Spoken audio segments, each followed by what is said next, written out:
एकता से राष्ट्र का निर्माण होता है, प्रेम से देश का कल्याण होता है। स्नेह का दीप जलाओ आज घर घर में, प्रेम ही आज़ादी का पैगाम होता है। मैं कल कह रहा था कि आदमी की आर्थिक स्थिति तो अच्छी हुई है, किंतु मानसिक स्थिति की ओर उसका ध्यान कम गया है, इसलिए मानसिक स्थिति ज़्यादा बिगड़ गई है। आज सबसे ज़्यादा जरूरी है कि आदमी की मानसिक स्थिति ठीक हो। किसी शायर से किसी ने पूछा कि आज आदमी की आर्थिक स्थिति बहुत अच्छी है, फिर भी वो भीतर से दुखी क्यों है, क्या कारण है? उसने 2 लाइन में बहुत सुंदर उत्तर दिया। आज आदमी के पास TV set, sofa set, dinner set, golden set, diamond set, सब सेट है, केवल माइंड अपसेट है। उसके पास सब सेट है, केवल उसका माइंड अपसेट है। आदमी परम स्वतंत्र प्राणी है, चाहे जितने सेट इकट्ठा कर ले, जब तक माइंड सेट नहीं होगा आदमी के लिए सुख शांति गूलर का फूल होगी। चाहे वो चंद्रलोक में जाकर रहे, चाहे मंगल ग्रह में जाकर रहे, चाहे अमेरिका रूस जाकर रहे, अगर माइंड सेट नहीं होगा तो आदमी सुखी नहीं हो सकता। इस तथ्य की ओर बल देते हुए संत सम्राट सदगुरु कबीर साहब ने अपने मौलिकृत बीजक में कहा, एक साधे सब साधिया, सब साधे एक जाए, जैसे सींचे मूल को फूले फले लगाए। वृक्ष के मूल में हम पानी देते हैं, पूरा वृक्ष हरा भरा रहता है। कर्म के मूल में है मन, मन को साध लेने पर पूरा जीवन सध जाता है।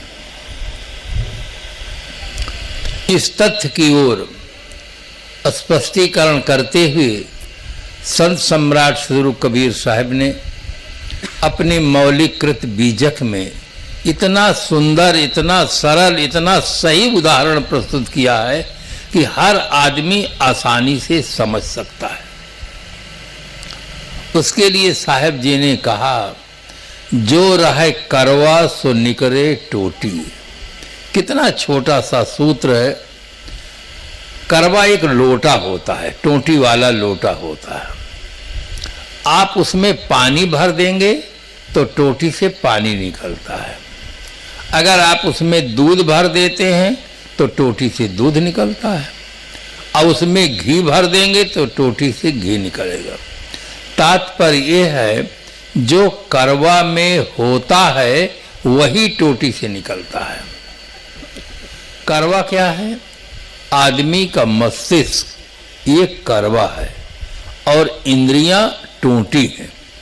आदमी के मस्तिष्क में जो विचार होते हैं वैसे ही इंद्रियों से कर्म होते हैं।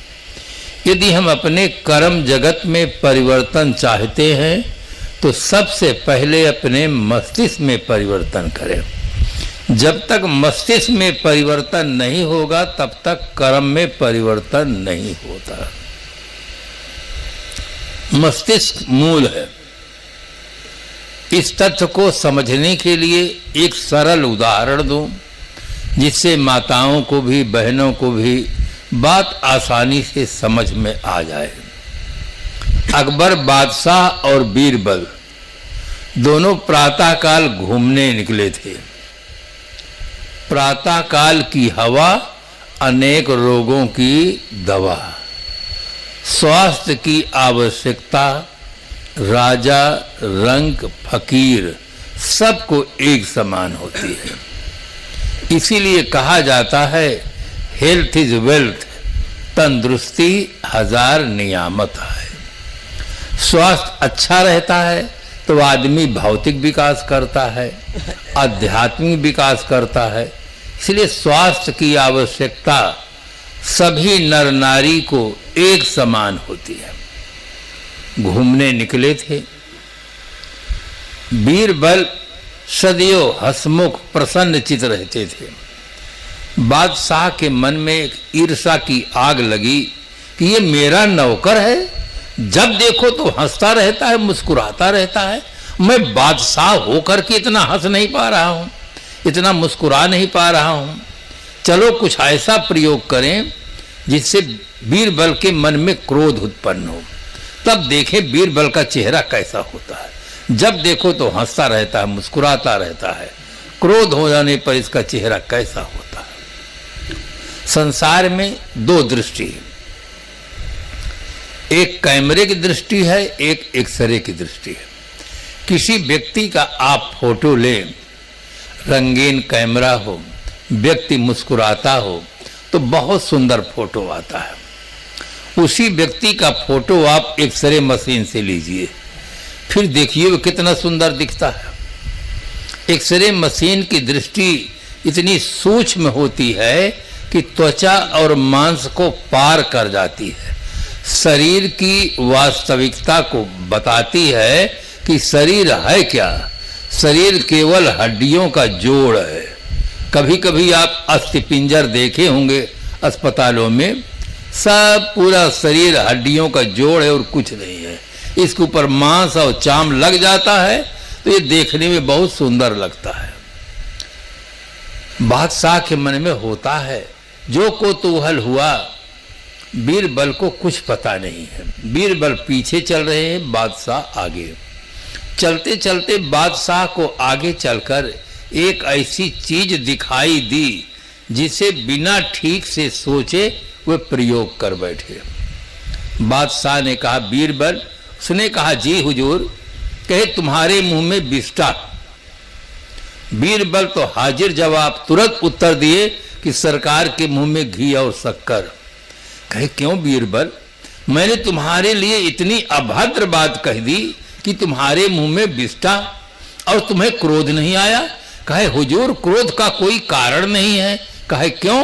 कहे जिसके मुख में जो था वो निकला। अब बादशाह इतना लज्जित हो जाता है, न धरती फटती है न आसमान मुड़। जिसके मुख में, हुजूर मेरे मुख में घी शक्कर था, मेरे मुंह से घी शक्कर निकला और आपके मुंह में जो था वो आपके मुंह से निकला। बादशाह एकदम लज्जित हो जाता है। वास्तव में जो भीतर होता है वही तो बाहर निकलता है। शरीर के अंदर जो चीजें नहीं दिखाई देती हैं, अब अंदर से जब बाहर निकलती हैं तो क्या आसमान से आती हैं? बाहर जिन चीजों को देखकर हम घृणा करते हैं, नफरत करते हैं, वो चीजें आती कहां से है? शरीर के अंदर से आती हैं। शरीर के अंदर न हो तो बाहर निकल ही नहीं सकते हैं। तो आदमी के जब तक भीतर परिवर्तन नहीं होगा तब तक बाहर परिवर्तन नहीं हो सकता है। मानसिक स्थिति जब ठीक होती है तब आदमी की नैतिक स्थिति ठीक होती है। जब तक मानसिक स्थिति ठीक नहीं होगी तब तक नैतिक स्थिति ठीक नहीं हो सकती है। इसके लिए एक छोटा सा उदाहरण और दूं जिससे बात इस बिल्कुल साफ हो जाए कि भीतर परिवर्तन होने से ही बाहर परिवर्तन होता है। आप लोगों ने बहुत सज्जन देवियां होंगी जो महर्षि दयानंद जी का नाम सुने होंगे। वे आर्य समाज के संस्थापक थे, अपने समय के गुजरात के ही थे, अपने समय के क्रांतिकारी पुरुष थे। उनका कार्यक्रम पंजाब में चल रहा है। वास्तव में जीवन के दो महत्तम अभिशाप हैं, एक है दुराचरण और दूसरा है अंधविश्वास। आदमी की अधिकांश शक्ति इन्हीं दो में खर्च होती है, दुराचरण में और अंधविश्वास में। महर्षि जी के विचार बहुत क्रांतिकारी थे। अंधविश्वास के खिलाफ वो आग के समान विचार देते थे। मास्टर साहब प्रभावित होकर उनके अपने घर ले गए। सत्संग में बहुत कम लोग आते थे मास्टर साहब के मन में एक दर्द पैदा हुआ, इतने महान संत को मैं लाया हूँ और बहुत कम लोग सुनने के लिए आते हैं, जबकि इनके विचार इतने साफ हैं कि आदमी सुने तो अंधविश्वास से उसके ऊपर उठ सकता है, उसके मस्तिष्क में चिंतन पैदा हो सकता है। आदमी कम आते हैं, इसके लिए क्या उपाय करना चाहिए? मित्र मंडली में विचार किए। मित्रों ने कहा एक उपाय है, अगर यहाँ संगीत का कार्यक्रम विशेष रूप से रखा जाए तो जो लोग कभी सत्संग में नहीं आते हैं वे सत्संग सुनने के लिए आ सकते हैं। संगीत में बहुत बड़ा आकर्षण है, आदमी नहीं जानवर भी अपने शुद्ध बुद्ध खो करके एकदम खड़े हो जाते हैं। मधुर वाणी में, मधुर स्वर में बहुत बड़ा आकर्षण होता है। किसी आदमी को बहुत मिष्टान खिलाइए, थोड़ी सी एक कट बात कह दीजिए, देखा सारा प्रोग्राम बिल्कुल फेल हो जाता है। मित्रों ने सलाह दी कि यहाँ एक उच्च कोट के संगीतज्ञ हैं, उनका नाम है अमित चंद। सिंधी थे, तहसीलदार थे, रिटायर्ड हो गए थे, किंतु उच्च कोट के संगीतज्ञ थे। कुछ मित्रों ने विरोध कर दिया कि वे उच्च कोट के संगीतज्ञ हैं, इसमें दो राय नहीं है, किंतु वे अच्छे आदमी नहीं हैं। उच्च कोट का संगीतज्ञ होना अलग बात है और अच्छे आदमी होना अलग बात है। अच्छा मास्टर होना, अच्छा डॉक्टर होना, अच्छा वकील होना, अच्छा नेता होना बिल्कुल अलग बात है और अच्छा आदमी होना बिल्कुल अलग बात है। इन सब चीज़ों के लिए बौद्धिक क्षमता चाहिए और अच्छा आदमी बनने के लिए जब तक उसकी मानसिक स्थिति अच्छी नहीं होगी, नैतिकता नहीं होगी, तब तक कोई आदमी अच्छा आदमी नहीं बन सकता। मित्रों ने कहा वे सिगरेट पीते हैं, शराब पीते हैं, मांस खाते हैं, महर्षि दयानंद जी के पास बैठाने की योग्य नहीं है। हैं उच्च कोट के संगीतज्ञ, इसमें दो राय नहीं है। धीरे धीरे बात महर्षि दयानंद जी के पास तक पहुंच गई। महर्षि जी ने मुस्कुराते हुए कहा कि अगर डॉक्टर ये घोषणा कर दे कि हमारे पास कोई रोगी ना आए तो इलाज किसका करेंगे? डॉक्टर, रोगी का ही डॉक्टर इलाज करते हैं। संत ये घोषणा कर दें कि कोई भी दुर्व्यसन ग्रस्त आदमी, विकार ग्रस्त आदमी हमारे पास ना आए तो सुधार किसका करेंगे? स्वीकृति मिल जाती है, प्रचार होता है। प्रचार की भी बहुत बड़ी आवश्यकता होती है।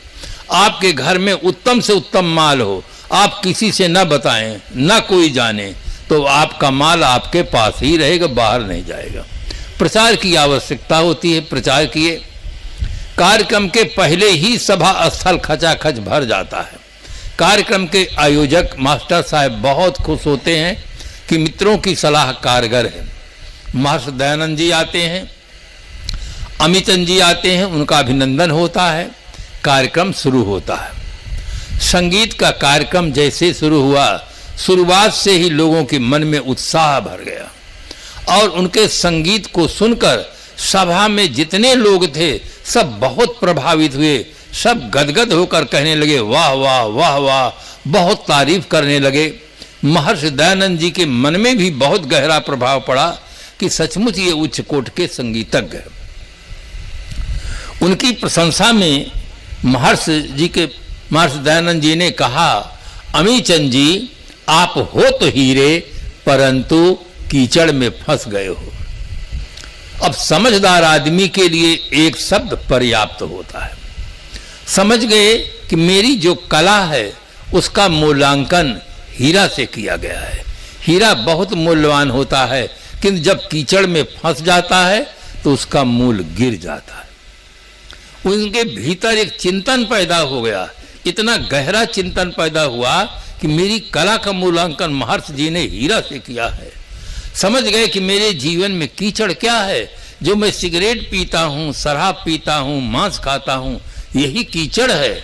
तत्काल प्रतिज्ञा लिए कि आज से मेरे जीवन में जितना कीचड़ है सारे कीचड़ को मैं एकदम छोड़ता हूँ। और जीवन के अंत में वे संन्यास ले लिए। हर हीरा का मूल्यांकन आदमी करता है, हीरा अपना मूल्य नहीं बता सकता। हीरा से ज्यादा मूल्यवान आदमी है। हर आदमी मूल्यवान है, परंतु कीचड़ में फंस गया है। वासनाओं के कीचड़ में, अंधविश्वास के कीचड़ में, गलत आदतों के कीचड़ में आदमी फंसा हुआ है, इसीलिए उसका मूल गिर गया है। और इतना गिर गया है, इतना गिर गया है कि सरकार को लाचार होकर लिखाना पड़ा कि अगला बच्चा अभी नहीं है, 2 के बाद कभी नहीं। अब आदमी के बच्चे की जरूरत नहीं है। मुर्गी जिलाओ, मछली जिलाओ, कबूतर जिलाओ, सुअर जिलाओ, मछली जिलाओ, इनका पालो चाहे जितने बच्चे हो, आदमी के बच्चे की जरूरत नहीं है। अब मैं पूछूं राजनेताओं से कि ये किनके बच्चे हैं? वैज्ञानिक जो इतना विकास किए हैं, ये किनके बच्चे हैं? ऋषि मुनि महर्षि जिनके आधार पर जगत गुरु माना जाता है, वो किनके बच्चे हैं? सब आदमी के ही बच्चे हैं। आदमी ने ही सारा विकास किया है। आदमी के अलावा दुनिया में कोई प्राणी विकास का काम नहीं कर सके हैं।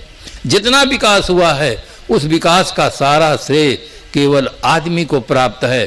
किंतु इन्हीं आदमी में कुछ ऐसे आदमी हो गए हैं जिसके कारण से ऐसा सोचना पड़ा, ऐसा लिखना पड़ा। आदमी बहुत कुछ जाना है, बहुत कुछ पाया है, किंतु जीने की कला न जानने के कारण जीवन वरदान नहीं बन पा रहा। इसलिए आज आवश्यकता है कि हम अपने गौरव को आगे बढ़ाएं। संसार का सर्वोपरि प्राणी मनुष्य है। मनुष्य ही पुस्तकें लिखता है, मंदिर बनाता है, राम नाम जपता है, अल्लाह अकबर की अजान करता है, प्रार्थना करता है, गुरुद्वारा में जाकर अरदास करता है। सब विकास का काम जो कुछ हम देख रहे हैं, जिस विकास को देखकर एक बार दांतों तले अंगुली दबाते हैं, उसका सारा श्रेय मानव को ही प्राप्त है। इसीलिए जब 2 आदमी परस्पर में मिलते हैं तो अपनी परंपरा के अनुसार नमस्ते, जय सिया राम, दंडवत, वालेकुम सलाम, गुड मॉर्निंग, साहेब बंदगी करते हैं। अभिवादन, प्रत्याभिवादन के पश्चात लोग कुशल मंगल पूछते हैं, कहो भैया हाल चाल क्या है। शिष्टाचार लोग ज्यादा सीख लिए। शिष्टाचार के नाते तुरंत कहते हैं घर द्वार, लड़के बच्चे, मकान दुकान सब ठीक, खूब चकाचक, परफेक्टली ऑल राइट, बिल्कुल चकाचक। किंतु उनसे थोड़ा सा घुमा कर आप पूछिए कि घर में बच्चे अनुकूल हैं, बहुएं अनुकूल हैं, तब कहते हैं साहब आप तो सतयुग की बात करते हैं। ससुरार पियार लगी जब ते, रिप रूप कुटुंब भये तब ते, सुत मानहि मात पिता तब लो, अब लालन देख नहीं जब लो। बंधुओं, बहुत ध्यान से सुनना, बहुत ख्याल रखना। ये जो हमारे बच्चे हैं, इन बच्चों में भी आप कितने श्रद्धा से पालन करते हैं, पोषण करते हैं, किंतु यही बच्चे जब बड़े हो जाते हैं तब कहाँ चले जाते हैं। अगर पुत्री हुई तो दामाद के यहाँ, अब बच्चा हुआ तो बहू का हो जाता है, फिर मूल में आप ज्यों का त्यों अकेले रह जाते हैं। ये संसार बहुत विचित्र है। कहने लगे साहब हाल ठीक नहीं है, एक बच्चा शराबी है, एक आलसी है, एक जुआड़ी है, बहुएं भिन्न भिन्न घरों से आई हैं। पता नहीं महाभारत कब हुआ है, किंतु हमारे घर में तो सुबह होते इतना कांव कांव मचता है कि घर में कौवा भी बैठने में शर्माता है। सोचता है मुझसे बड़े बड़े कौवा हैं, ये काले नहीं गोरे कौवा हैं। इतना कांव कम मारे शर्म के बेचारा उड़ जाता है। साहब हाल ठीक नहीं। अब वही आदमी थोड़ी देर पहले कह रहा था खूब चकाचक, परफेक्टली ऑल राइट, अब असली बात बताता है कि साहब हाल ठीक नहीं। बंधुओं ध्यान से सुनना, हाल का संबंध चाल से है। अगर आदमी की चाल ठीक होगी तो उसका हाल ठीक होगा, और चाल खराब होगी तो हाल खराब होगा। और आदमी इतना चालाक प्राणी है, हाल को ठीक रखना चाहता है, चाल को भगवान पर छोड़ देता। ऊपर वाला महाराज जाने, हुई वह जो राम रचि राखा, को कई तरक बढ़ावे शाखा, मुद्दई लाख बुरा चाहे तो क्या होता है, वही होता है जो मंजूरे खुदा होता है। रामायण पढ़ने वाले बहुत सुंदर दोहा सुना देते हैं। वो क्या कह देते हैं, बोले बिहसी महेश तबो ज्ञानी मूढ़ न कोय, जहि क्षण रघुपत जस करहीं, तेहि क्षण तैसे होयो। संसार में कोई ज्ञानी नहीं है, कोई मूढ़ नहीं है। भगवान राम जब जिसको जैसा करना चाहते वैसा हो जाता है। इसका मतलब हम नहीं करते, करने वाला, कराने वाला ऊपर वाला। इतना चालाक। और ध्यान रखना, चाल को आपने बिगाड़ा है, आपको ही ठीक करना होगा। हनुमान जी ठीक करने नहीं आएंगे, राम जी ठीक करने नहीं आएंगे, कृष्ण भगवान ठीक करने नहीं आएंगे, कबीर साहब ठीक करने नहीं आएंगे। कृष्ण भगवान का उद्घोष है, उद्धरे दात्मनात्मानम नात्मान मौसादयेत। अपने द्वारा आपका संसार से उद्धार करें। इसका मतलब तुम्हारा उद्धारक कोई नहीं है, तुम्हें अपना उद्धार स्वयं करना होगा। अपनी जिंदगी आप पैदा कर, अगर जिंदों में है। वो जिंदगी क्या है जो जिंदगी न बदल दे? वो जिंदगी कोई जिंदगी नहीं है जिस जिंदगी को पाकर हम जिंदगी न बदल दे। हर आदमी के जीवन में वैचारिक क्रांति होनी चाहिए। हर आदमी समर्थ है, सशक्त है, उसके अंदर अच्छाई के संस्कार हैं, किंतु उन संस्कारों को जागृत करने के लिए सत्संग सबसे सबल माध्यम है। चोर से चोर व्यक्ति रहता है, उसके अंदर भी अच्छाई के संस्कार रहते हैं। चोरी का माल जब अपने साथियों से बांटता है तब कहता है ईमानदारी से बांटना, गड़बड़ नहीं करना। माल सब चोरी का है और कहता है ईमानदारी से बांटना गड़बड़। ईमानदारी वो समझता कि ईमानदारी बहुत बढ़िया चीज है। एक पत्रकार था, कॉलेज में छुट्टी हुई, कॉलेज के बच्चों से पूछा कि छुट्टी के बाद जब तुम किसी लड़की से छेड़खानी करते हो तुमको कैसा लगता है? कहा बहुत अच्छा लगता है, बहुत अच्छा लगता है। पत्रकार ने फिर पूछा कि जब किसी लड़की के साथ कोई छेड़खानी करता है, मान लीजिए कि आप ही की बहन है और कोई लड़का छेड़खानी कर रहा है, उस समय आप पहुंच जाते हैं तो कैसा लगेगा? कहा गोली मार देंगे। तो कहे ये वो भी तो किसी की लड़की है, तो वो भी तो किसी की बहन है, किसी की पुत्री है। तो आदमी के अंदर अच्छाई के संस्कार हैं कि दोहरा मानदंड रखता है। उसको जागृत करने के लिए उसको सत्संग ये सबसे सबल माध्यम है। जब तक रहेगी जिंदगी, फुर्सत न होगी काम से, कुछ समय ऐसा निकालो प्रेम कर लो राम से। कुछ समय निकालने की बात कही जाती है, सब समय नहीं। जिस समय सत्संग होता है उस समय व्यवहारिक काम से आगे करो पीछे करो, किंतु उस समय सत्संग में बैठो। यहाँ के नागरिकों बहुत बहुत धन्यवाद के पात्र हैं। जो माताएं, जो हमारे भाई बाहर नहीं जा सकते हैं, उनके लिए सुंदर एक आयोजन किए हैं और बहुत बड़ा श्रम किए हैं कि हमारे गांव में सत्संग हो, हमारे बच्चे, हमारी माताएं, बहनें सब एक संत वाणी को सुने और जो शेष जीवन बचा है उसको एक अच्छा जीवन जीने का सौभाग्य प्राप्त करें। और ये बिल्कुल आपके हाथ में है और किसी के हाथ में नहीं। आप दृढ़ निश्चय कर लें कि हमें किसी प्रकार का कोई व्यसन नहीं करना है, तो आपके जीवन में एक बहुत बड़ा परिवर्तन होगा। एक और अगर ये निर्णय ले लें कि आज से हम अंडा, मुर्गी, मछली नहीं खाएंगे, इसमें हत्या होती है, हमारे बच्चे को थोड़ा सा कोई खून निकल आए तो मन में दर्द होता है, और दूसरे प्राणियों को मार करके पका करके हम खाते हैं, कैसे हैं? कुछ सोचें। आदमी के अंदर एक चिंतन पैदा होना चाहिए। सत्संग से एक बहुत बड़ी क्रांति पैदा होती है, आदमी की चिंतन धारा में परिवर्तन होता है, उसकी सोच बदल जाती है, और जब सोच बदल जाती है तो जीवन की दिशा और दशा दोनों में आमूल परिवर्तन हो जाता है। बहुत बड़ा सौभाग्य है कि 3 दिन के लिए समय मिला हुआ है। अनेक आश्रमों से पधारे हमारे श्रद्धेय संत गुरुजन हैं। आप समय से आए। जैसे भोजन में जब विविध प्रकार के व्यंजन रहते हैं तब खाने वालों को बहुत स्वाद आता है, बहुत मजा आता है। इसी प्रकार से विभिन्न आश्रमों से जब पधारे हुए हमारे श्रद्धेय संत गुरुजन हैं, उनके विचारों को सुनेंगे तो जीवन में एक अच्छा आनंद मिलेगा, एक सुंदर प्रेरणा मिलेगी। विचार ही हमारे जीवन को सुंदर बनाते हैं। मकान का निर्माण ईंटा, चूना, सीमेंट, लोहा, पत्थर, लकड़ी से होता है, किंतु जीवन का निर्माण विचारों से होता है। जिस आदमी के पास जितने अच्छे विचार होंगे उतना ही अच्छा उनका जीवन होगा, जितने गलत विचार होंगे उतना ही गलत जीवन होगा।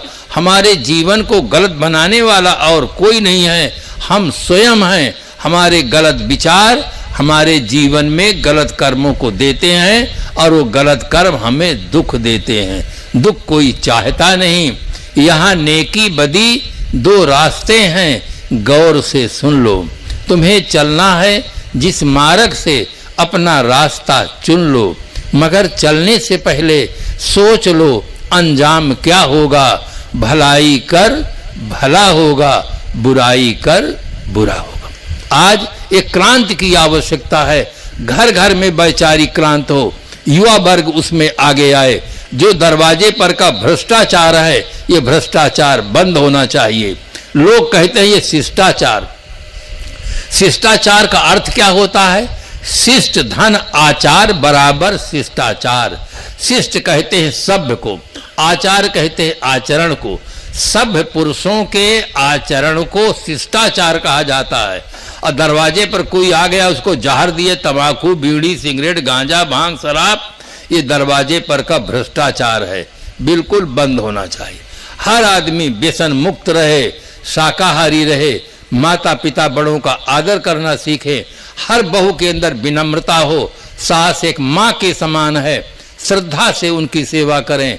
और हर सास का हृदय विशाल होना चाहिए कि जैसे हम अपनी पुत्री को प्यार देते हैं, उसी प्रकार से बहू रानी हमारे घर में आई है, पुत्री के समान है, उसको प्यार मिलना चाहिए। घरेलू जीवन हमारा सुंदर बने। अध्यात्म के बोधदाता हमारे संत गुरुजन हैं। संतों की उपासना करें, भक्ति करें, जिससे हमें आत्म तत्व का बोध हो। आज आदमी अपने को ही नहीं जानता है, बाकी सब चीजों को जानता है।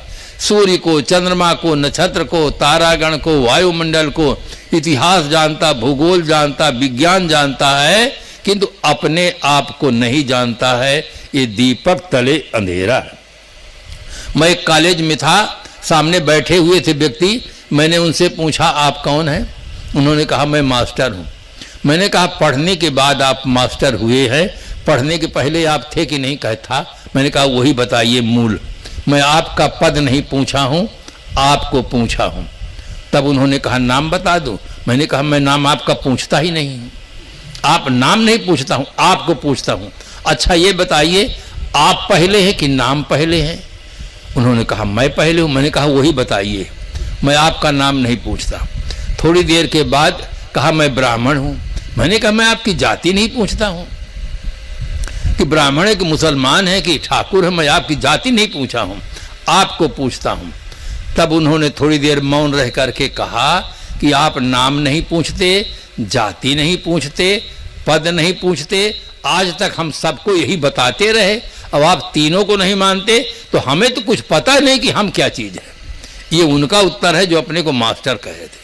मुझे बड़ा गहरा दुख हुआ कि आज शिक्षा में, जगत में बिल्कुल अंधेरा है। पढ़ने वाला कौन है ये नहीं पढ़ाया जाता है।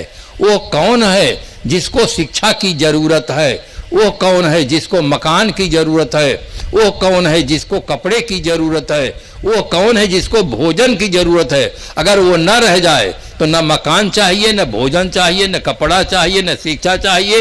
वो कौन है? दीपक तले अंधेरा है। शिक्षा के क्षेत्र में भी क्रांति चाहिए। शिक्षा भी अंधेरे तले है। शिक्षा केवल जीव को उपार्जन का साधन मात्र बन करके रह गई है। शिक्षा से राष्ट्र के अच्छे नागरिकों का निर्माण नहीं हो रहा, उसमें भी क्रांति की आवश्यकता है।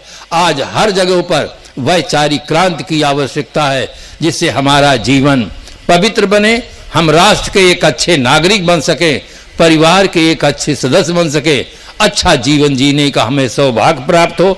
इन्हीं शुभकामनाओं के साथ अपनी वाणी को विराम देते हैं। आप सबको बहुत बहुत धन्यवाद।